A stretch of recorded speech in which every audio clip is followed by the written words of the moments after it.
Welcome to Kepler's. In this video, we will see how to send transactional emails using SMTP credentials. Here we will demonstrate using Node.js project using Node Mailer package. So first, inside the dashboard, go to SMTP credential under Integrations. Now let's create our first SMTP credential. Write credential name, connect your email account, and click Create.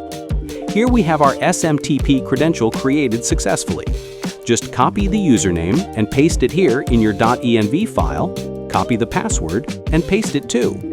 Write email address for from email, and under to email, give the email address where you want to send. Inside index.js, you can set all the content for your email. Now open the terminal and write npm start. And voila, email sent successfully. Let's check our mailbox, and yes, here's the email we just received. So that's how we can send emails using SMTP credentials.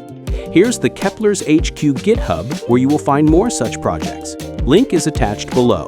Sign up today.